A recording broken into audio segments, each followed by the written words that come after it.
Welcome to the Cartography of Memory, an actual play of the electric state from Stories with Dice.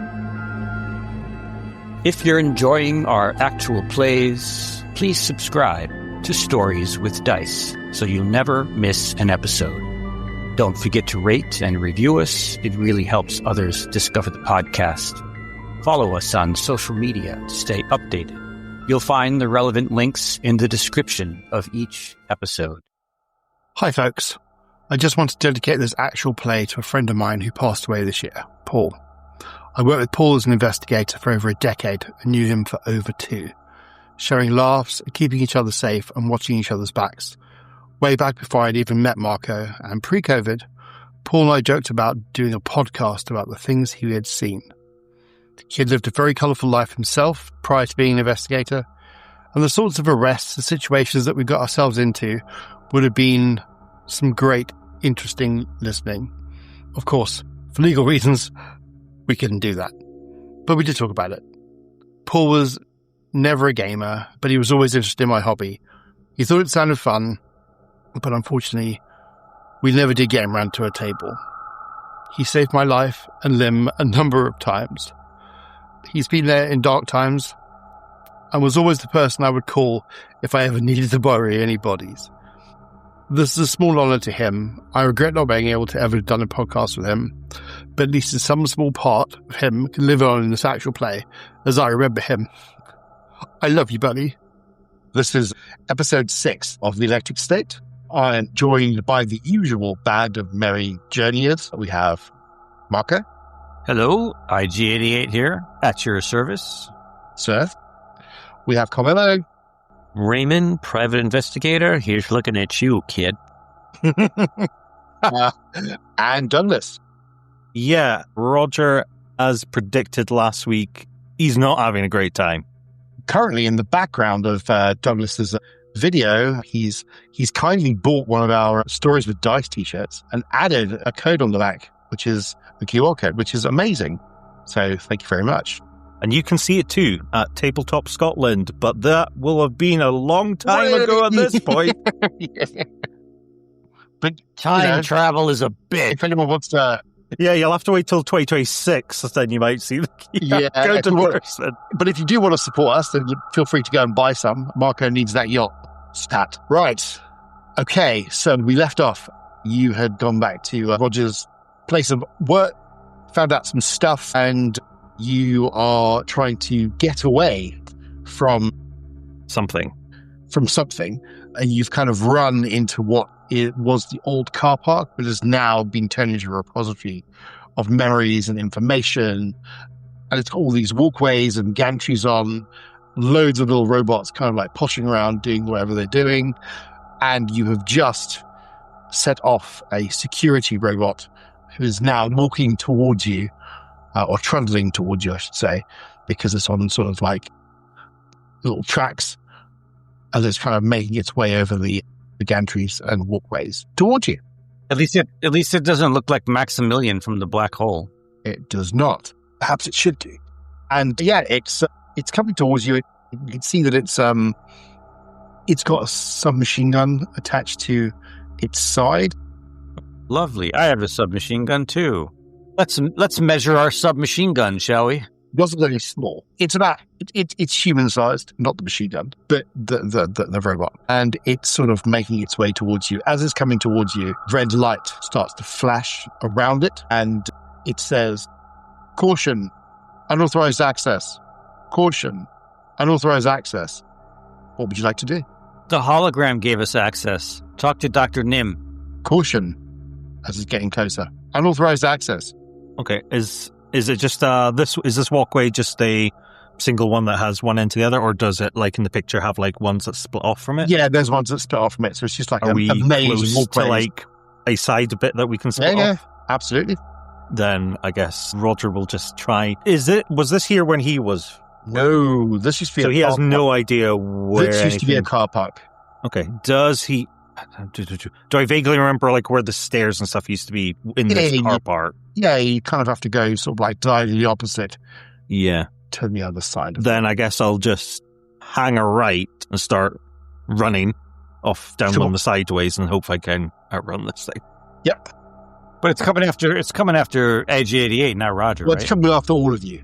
Oh, I see. But now we're splitting up, so it can only go after one of us. Yeah. Okay. What is Raymond doing? Running like hell. In the same direction as Roger, or a different direction, or Slightly different direction. okay? Because I get the idea of splitting off. And if it gets one of us, it won't get all of us. Okay. Do you want to split off left or right? I'm going to split off a little bit to the left. IGN, what do you want to do? I'm going to scream, Roger, this one's for your paw! And I just shoot the fucking stupid robot. Okay. Well, if you could please shoot the stupid robot. Okay. So you have an agility of 6, and Any bonus? you're going to get your, you should have, Any bonus outside of the bonus I normally get? no. Okay. So you get 6 for agility and +2 for the SMG. Yep. I have 0 successes. Why does it say 2 damage? Because it just automatically rolls the damage for you. So, Okay. regardless of whether you succeed or not. Okay. Yeah, you let rip with your submachine gun, and it tracks all over around the thing, but misses. It fires back at you. How dare you? How dare you shoot at me? I mean, why would it do that? I mean, that just seems wrong, right? So inconsiderate. Robots these days. Ha-ha. 0 successes for the fucking robot. The robot shoots back at you, and you both miss each other. Yeah, I'm zigzagging. I'm zigzagging on the platform. Well, you are playing in I believe your shell is a gaming shell, isn't it? So you've got all the kind of agility and strength to go with that. And he's playing that song, Can't Touch This, da da da da, you know. Well, seeing as you've now shot it, it doesn't really care about Roger or Raymond. You're the threat that it needs to deal with. That was the plan. Would you like to shoot it again? I would like to shoot it again. Well, oh, come on now. I missed again? What the hell, man? Did you want to push your roll? I'm like rolling 6 dice and I can't roll any successes. It's not going to work. So remind me again, if I push it, it damages me, right? It's going to damage your agility. Oh my God, it's a rule I did not realize. What happens when you're using your... It says, I mean, it's a year 0 edged game, so it damages your agility, It's going to damage... right? It's what it would do if you have any agility to damage, but it's a... But I'm a robot. You're I'm in a a drone. Yeah. So, shit. I just have this like mental image of these 2 robots just mag dumping into each other and just not hitting anything. Pretty much. Like literally, and then it'll be like click, click, click, click, click, click, both of them. Yeah. Do you know what? Sure, I don't know what the... Let me try to look it up, right? I won't push it now, but let me look it up and we can just move on. Yeah, that's fine. I'll just quickly jump over to Douglas and Raymond. Roger and Raymond. So, Roger, you're kind of like running towards where you think the stairs are to sort of lead upwards. Raymond, you kind of like peeled off to the left and kind of run through a bunch of these like little robots. The little robots kind of just move out of your way, and you kind of like knock a couple of them off the sort of like gantries, and they sort of like fall down. A couple of them who've got the gravitics rise back onto the gantry, and it's on different levels. So it's probably about 3 stories high.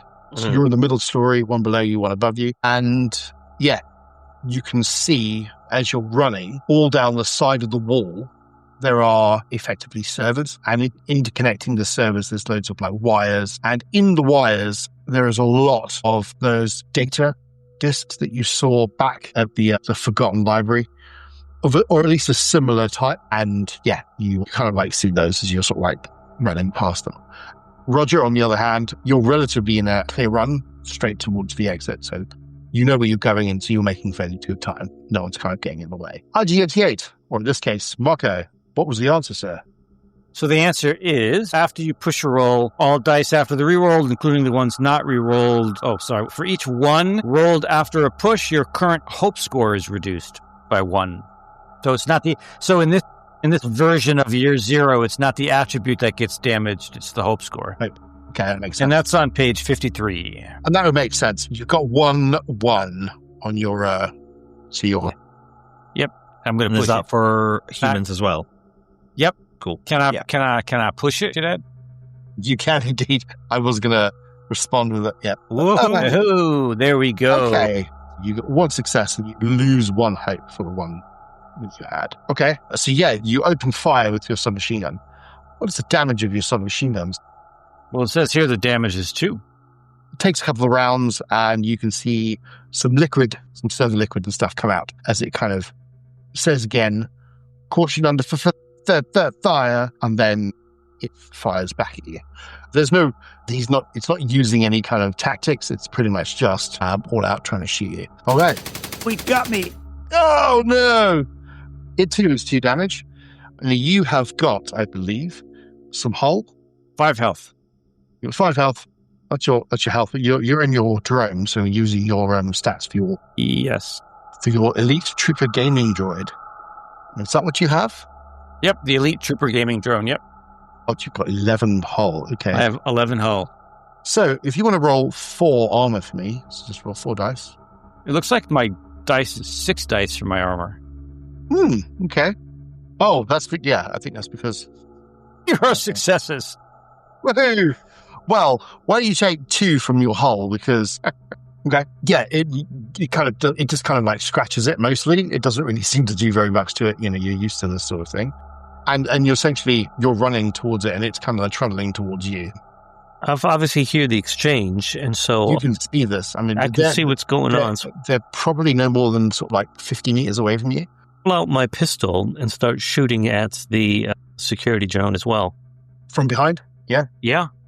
Go on then. Right, here we go. Gonna roll. Boom. Ooh, 2 successes. Nice. 3 damage. Yeah, so you open fire with your handgun and you catch it in the rear of its body. Right up Main Street. And you hit something, some smoke comes billowing out of it. And you can see that its sensors turn to see you. And you say, oh, yes. Whoops. Ooh. Whoops. Yeah. I can grab some of these little drones around me and hold them in front of me like a shield. You grab a drone, you're like, no, I have no problem with that. Okay, well, what is IG-88 going to do? Same thing? It is going to shoot again. Just keep getting closer and closer, shooting at it. Okay, Gordon. Between the two of us, we'll kill that thing out there. 2 successes, 3 damage. Excellent. You basically pile some more rounds into it. You can see that something sparks, some more sort of like liquid and servo liquid kind of comes out of it. It's sort of starting to drip oil. The oil's starting to smoke as it fires back at you one more time. 3 successes, you son of a gun. Which does 4. Well, roll your armor for increase there. Roll 4 dice. 1 success. You take three hull points Okay. as it kind of gets through one of the plates. There's now a nice little bullet hole in one of your panels in your leg or something. Raymond, you get to go as well. Right back at you, baby. Okay, so gonna hit the handgun again to get the 2 plus 2. Okay, here we go. Rolling. Nothing from you. Ooh. Did you want to push it? Or actually, you've got very little hope, haven't you? So Yeah, I don't want to push it right now. Probably want to push it. Yeah, you take a couple of shots and you miss it as it's sort of like it's focusing on IG-88. Roger, you almost made it to where the door would be to the stairwell to head up, and there is indeed a fire exit there. Mm-hmm. Okay. He's going to keep running, like the pain in his head is now still excruciating. He's sort of like, it's like reality sort of blurring. He's both like here in the archive, then also he's like running down like a suburban street at night, sort of the same, but like it's a familiar sort of panic. Like I must get away of these both 2 events. Sure. Yeah, you kind of like are putting both your memories together. Yeah, it's a similar sensation. Yeah. Okay. Yeah, you basically push through the fire door and you just basically leave the others to it as you kind of like make your way towards the stairs and start to run up. IG-88. Yes, sir. Same thing again. It's kind of like, you can see that it's kind of on its last legs.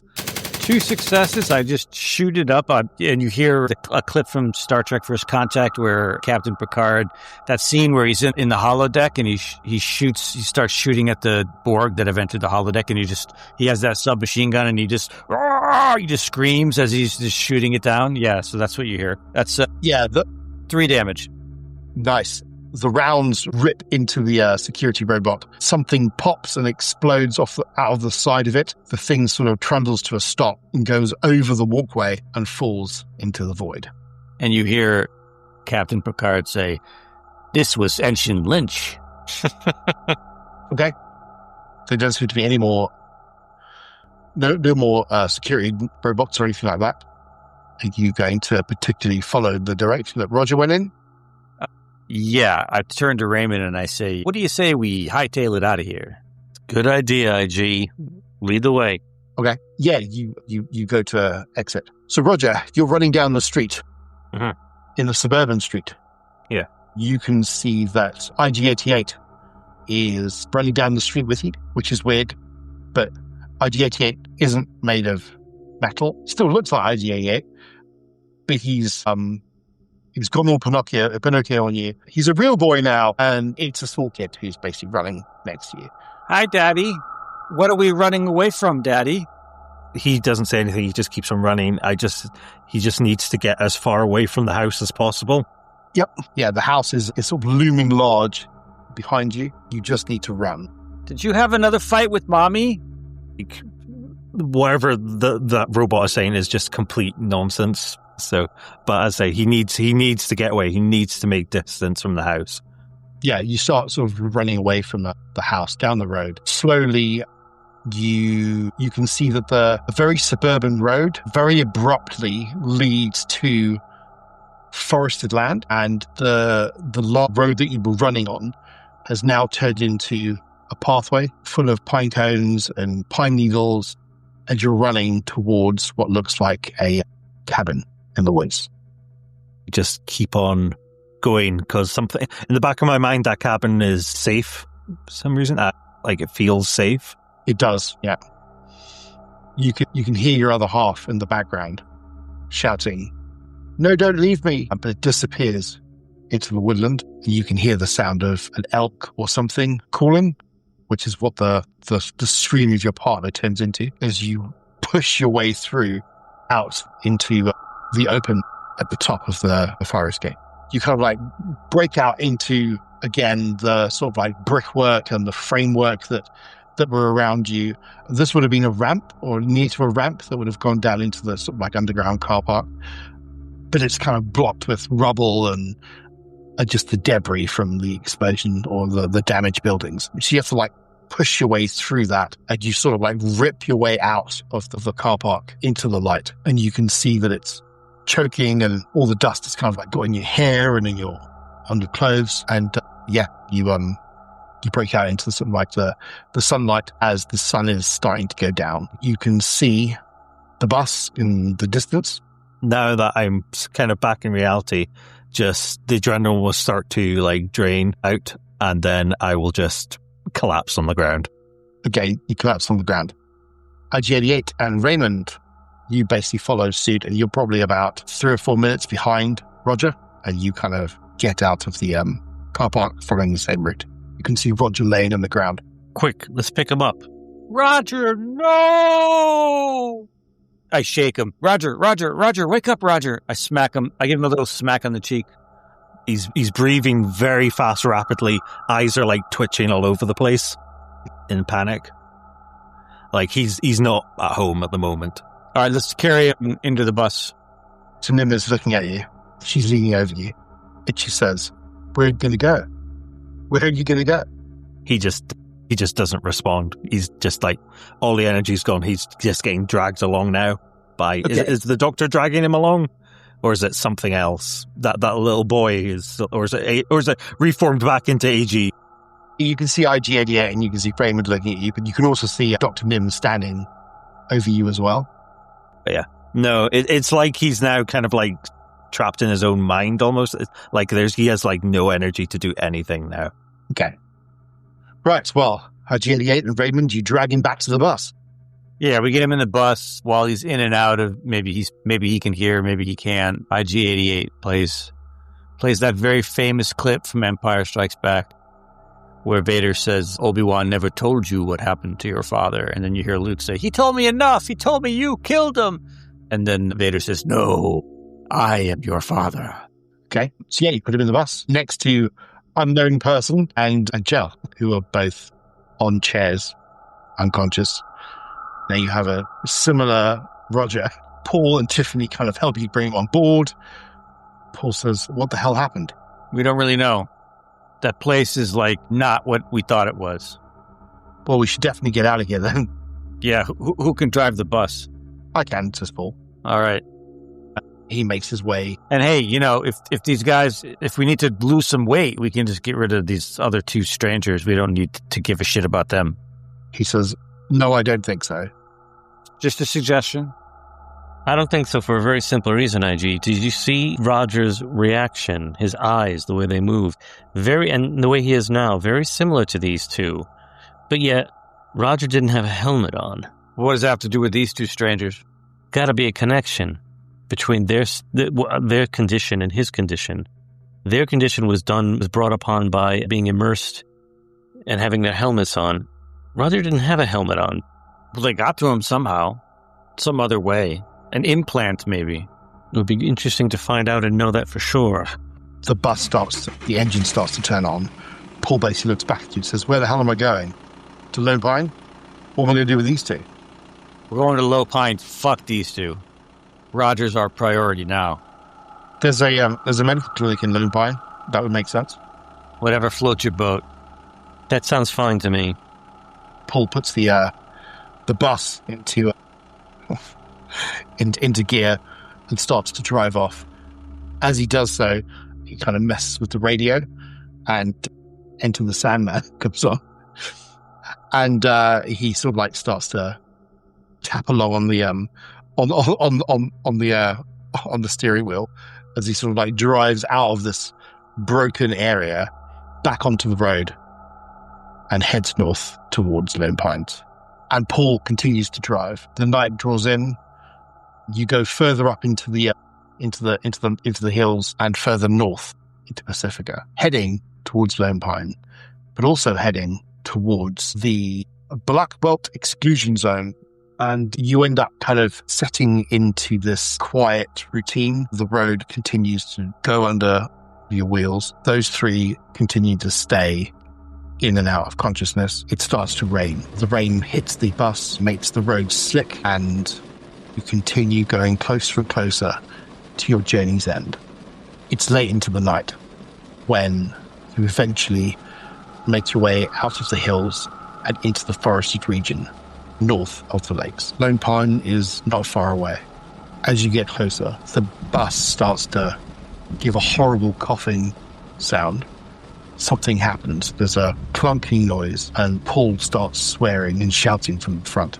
He pulls the bus off of the road, and you can see a sign that says motel off to the side. It's flashing, and through the rain you can make out the words on this bright red neon light. Motel. And the bus probably doesn't quite make it all the way towards the motel, as it kind of like stops in sort of like the mud and side of the road. And then it kind of gives a final like cough, and then it dies. Well, that's the end of the road, I think. That is one creepy motel. I've seen better. Have you? Somehow, Raymond, I'm not sure you have. Guy can live in hope.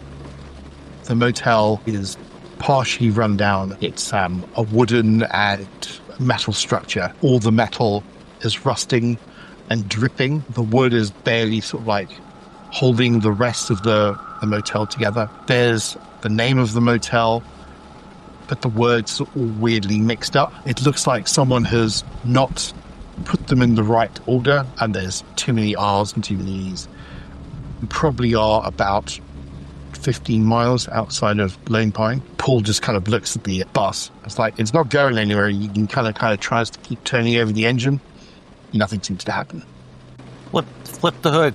and IG-88 will get out and climb up and see what he can see. Well, pop the hood, not flip the hood. Sure, he says as he kind of opens the silent door. The rain comes belting in, and he looks grizzled and sort of like puts his jacket up and jumps out into the mud and to the front of the hood. There should be a lever on the inside where you pull it and it pops the hood. No, he says. I'm not sure why you came outside, knucklehead. He basically swears at you. And fucking robot. He basically goes back and does... Hey, I'm a fucking drone, not a fucking robot. Tiffany says... I got feelings. Tiffany says, Roger's coming round. Your head is a lot clearer, Roger, now that you've had some rest. If only Dr. Nim was not just sitting on the other seat. Jesus. Looking at you. Does she react to anything to me waking up? She smiles and she says... Now, does she look like holographic Lim or Nim I remember? What would you like it to be? Hologram, let's say. It's holographic. As in, it makes even less sense. But it's creepier. Yes. Yep. She kind of flickers every now and then. Just every now and then. Which obviously makes no sense to you because there's no holographic projector here. Exactly. My head is still absolutely pounding, I assume. No, it's kind of like died off, so it's okay. Yeah, and whatnot. But I'm going to sort of like get up and then sort of like stagger over to my sort of like personal belongings at the front. Yep. And I am going to go and find my one personal item, which I believe is a bottle of alcohol. Yay! That's fine. Yep. So, and I will crack that open and take a big old drink, a third of the entire bottle. If there's any time as in without breathing, just like go. Okay. Yeah. So there you go. Sure. I do believe you can get rid of some. My hope goes up, but my hope's still max. I don't think it can go above. No. Well, it is max, so that's fine. Yeah, but it will make me feel better. You can see that IG-88 and Paul are both outside, looking into the engine. All right. This motel, does it look familiar? Looking out? It does look familiar. It's in a worse state of repair than you remember it. But yeah, it's there. How far are we from the cabin now? You're probably a couple of miles from the cabin. So it's definitely walkable? Yeah. It's easily walkable. I guess he'll finish his drinking his third of his bottle, and then sort of grab his, like, some of the tools that he had just lying around, and then sort of just, like, step off the bus. And then he's not, like, hiding anything, but he'll sort of look around and sort of gauge, like, where he is, and then where the cabin is, and then sort of be like, that way, and then start walking off into the rain. Okay. Raymond, what are you up to? Well, I'm going to come out and poke my head around and say, how's it going with the engine, guys? IG-88 will be like, hey, Roger, where you go? Where the hell's Roger going? Is he heading towards the hotel or away from it? He's heading towards the hotel. Right. Great. All we need is a guy in there who runs it named Norman Bates. Raymond, why don't you go collect the Wizard of Oz over there, and we'll see what we can do about this engine. Yeah, right. Roger! Hey! Wait up! Get back here! He'll stop and kind of turn. Is my friendly doctor still around? Yeah, Dr. Nim's basically standing in the rain as the rain's kind of like going through her. It's as your friend's calling you. Okay, he'll stop and wait for Raymond to catch up. So I'll catch up to him and I'm like, Roger, where are you going? What are you doing? He'll point in the sort of like direction he was heading and then sort of do a shape of like a house. Nim says, what's this, charades? Hey, that's my line. He glares at her with that sort of thing. So Raymond, he suddenly like looks kind of like off to the side of you and gives something a weird sort of like glare. So I look over my shoulder to see what's there and there's nothing there. You look over into the woods, which is where Roger's looking into. Can't see anything. Dr. Nim says, what? Robot, put your tongue? Roger, who are you looking at? he just continues sort of like glaring past you at something, giving it like evil eyes. I think it's better if we head back to the bus, don't you think? No. He sort of like, you attract his attention again, he sort of like looks at you, and he shakes his head, and he points off in the direction he's going. So what's in there? Is there something there we need? Roger points past. Yeah. When you say that, he goes, mm-mm, and then like gestures like over, beyond. He's pointing down the road, yeah. Right, I'm coming with you. He sort of like looks at you for like 10, sort of 20 seconds, and then sort of shrugs and gives like thumbs up. Okay, lead the way then. He looks over past you again in a sort of like beckoning sort of look as well, and sort of like makes a sort of gesture being like, come on, to whatever he was looking at, and then turns around. Roger, you're freaking me out, man. Let's just walk. So we start walking off into the rain. Yep, and into the woods. IG-88 and Paul was like, I'm looking at the thing going, I know a bit about engines, and I think my professional opinion is it's fucked. Wait, did you say you don't know anything about engines? So the little I know about engines, it's not the kind of thing I have. More of a kind of, Mercedes kind of guy. Soft top, wind in my hair, as he says, stroking his very bald head. You're boring me. All right. Fancy car douche. He says, fuck you then. And he makes his way back onto the bus, leaving you sort of like sitting there in the rain. Do I have rusting out? Do I have a sense that, like, if the engine is fixable or not? Yeah, you reckon there's too many things wrong with it that you can tell, and there's stuff there's probably wrong that you don't know about. Yeah, this bus is not going anywhere unless it's got a proper mechanic to fix it. Okay, so I look back to see how Raymond is getting on with Roger. You look back, you can just make out Raymond and Roger basically walking into the woods, away from the hotel. Raymond and Roger walking into the woods. Okay. I look into the bus. I look back at Tiffany, Paul, and the other two are in the bus. All right, so I'll stick my head in, and I'll say, hey, guys, stay here. We'll be back. I mean it. Don't leave. And then I chase after Raymond and Roger. Sure. Yeah, you run after Raymond and Roger. You catch up relatively quickly as you go past the motel, and it looks like Roger is on a mission going up a trail through the woods with Raymond sort of like in tow. Raymond, what's going on? I don't know. Roger seems to think there's something up ahead that maybe is of value to and benefit to us. I don't know, but I'm not letting him go out into the dark on his own like this, so... Hey, Ray, Roger, is this where your cabin is? Is that where we're going? He sort of stops when you mention the cabin, because he does not remember ever discussing the cabin with you. And then sort of just like turns around and then just like looks at you in sort of like suspicion. Very obvious like suspicion on his face. And maybe like a bit of fear. What's the matter, Roger? What's going on? He's been acting quite strange, IG. He's been looking at somebody that doesn't actually exist there. He's looking off into the darkness like there's somebody there. Roger, talk to me, Roger. Or, sign to me, Roger. He looks suddenly shocked and then points behind you. I turn behind me. All you hear is him like right up at max speed to get away from you. I love it. Was there anything behind me? Well, he was literally just doing the look over there. There's woods and okay. That's it. But I don't see, like, the hologram lady or anything. No, nothing like that. Okay. He wasn't even pointing at her. All right, so I turn, I look behind me. I see nothing but woods and darkness.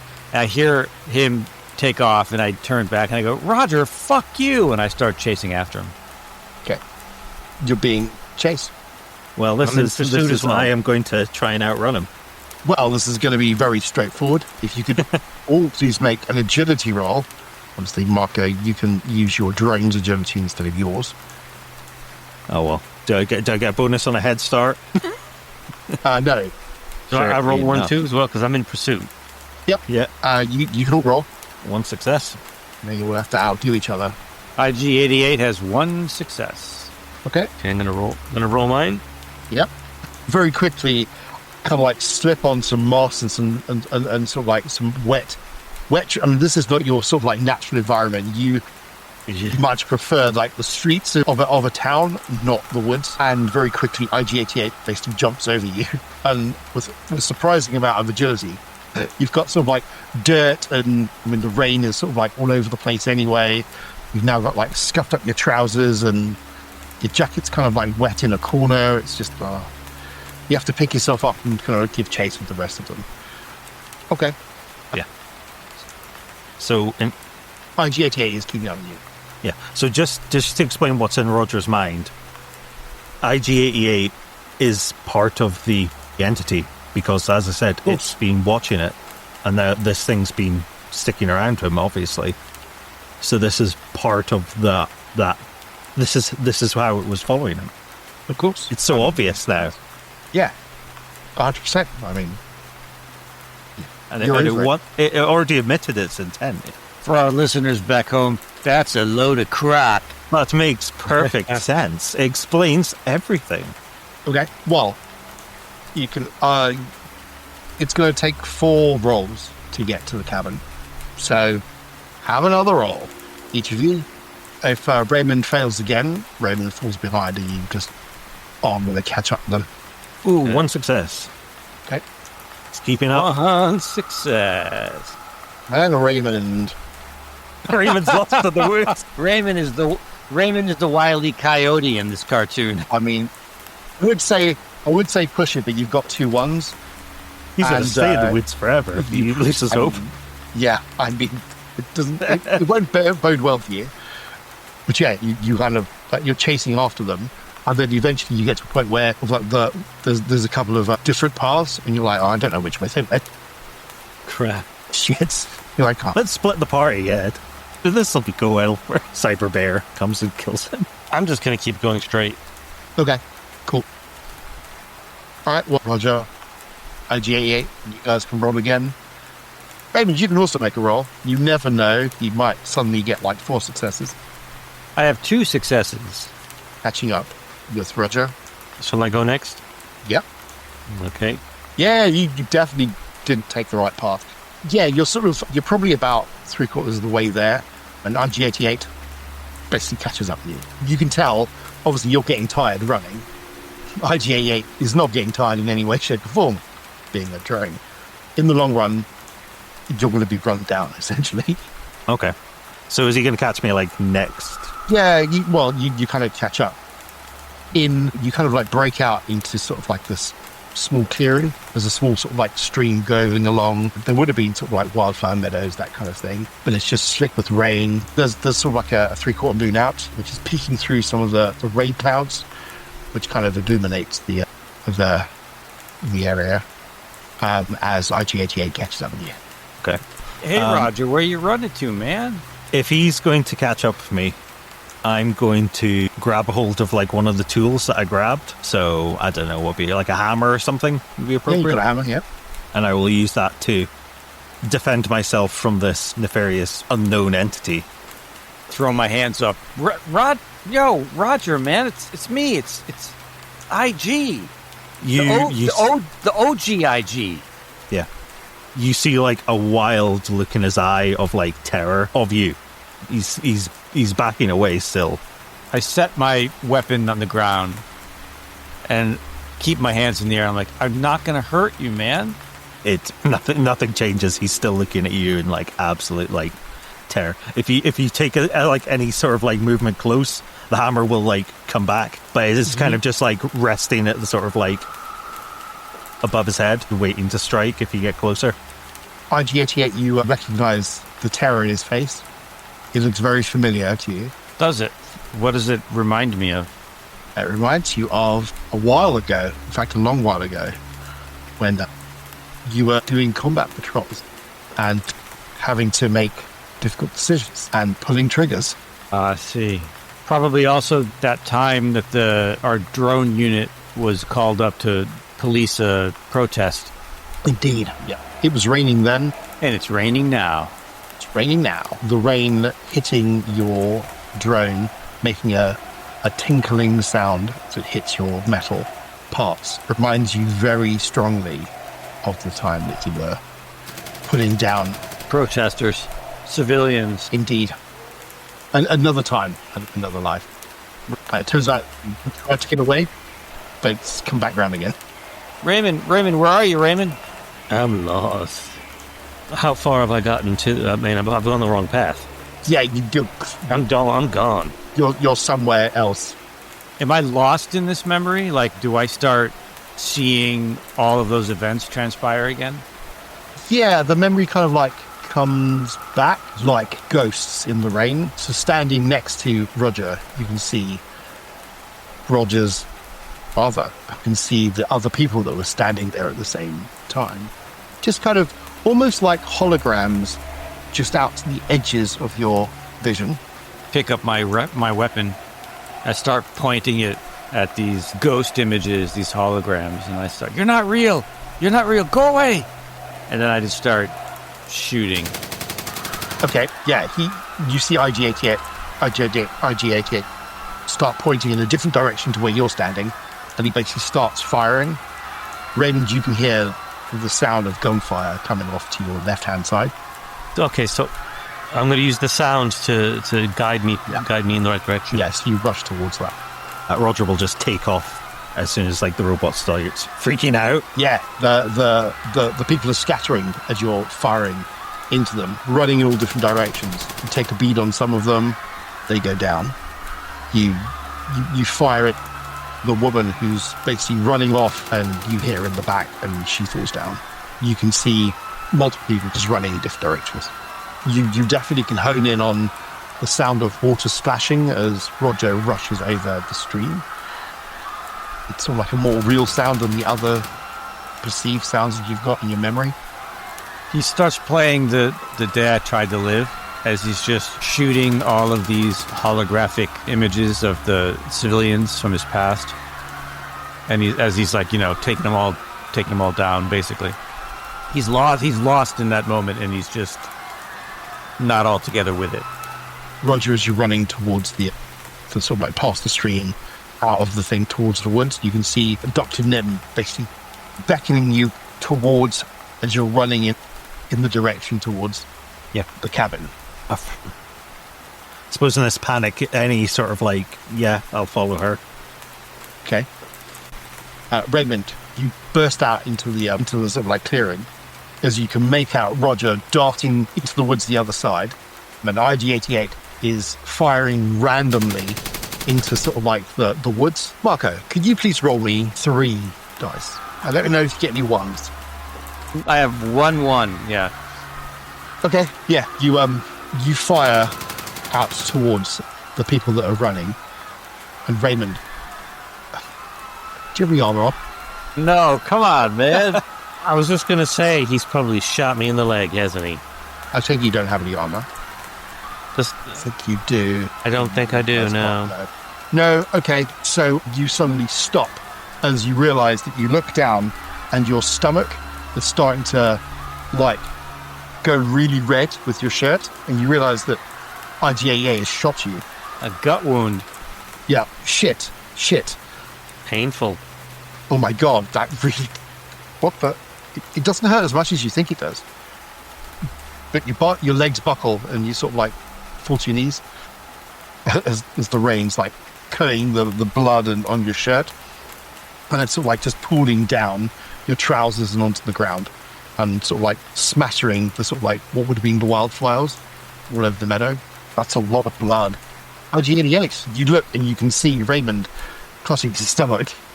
Okay, question for the GM. Yep. Can I take my neurocaster off? You can. Okay.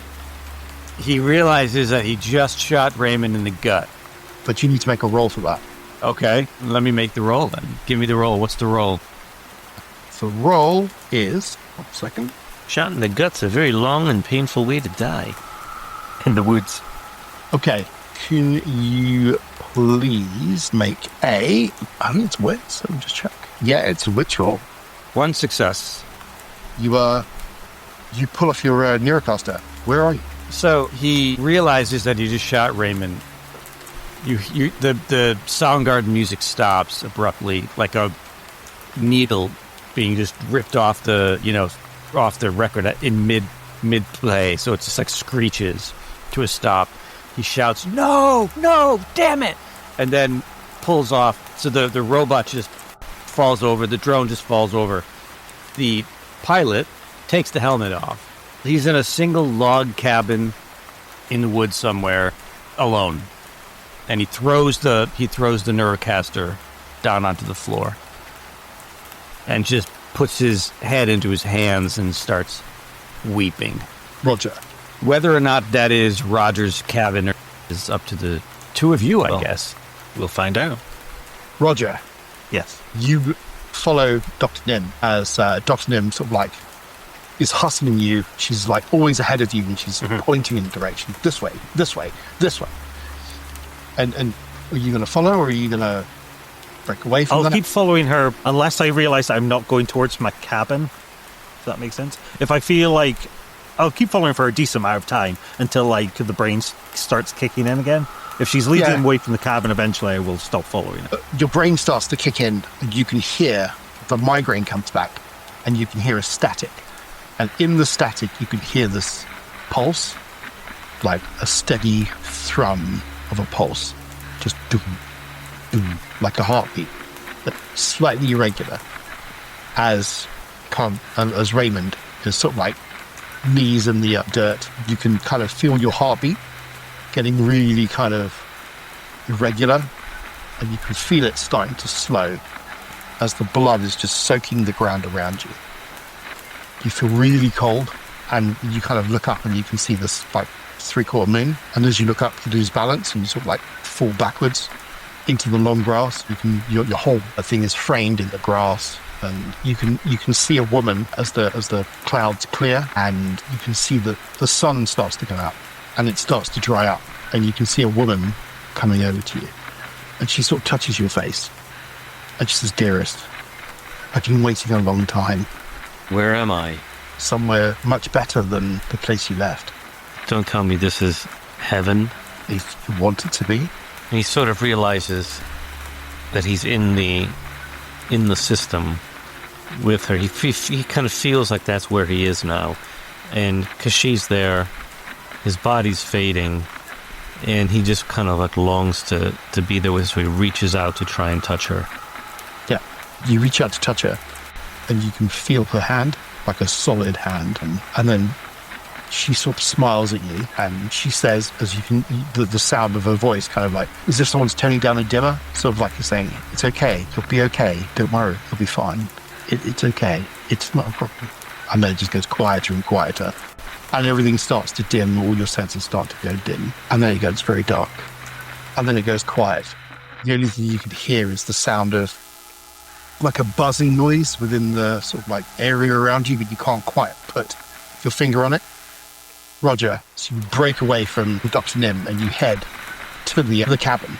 You can see the cabin's door. You get there, the curtains are all shut, everything's locked up that you can see. You go to open the door. I wrench open the door and then like slam it behind me. Wrench open the door. As you wrench open your door, you realize that there is someone in the cabin.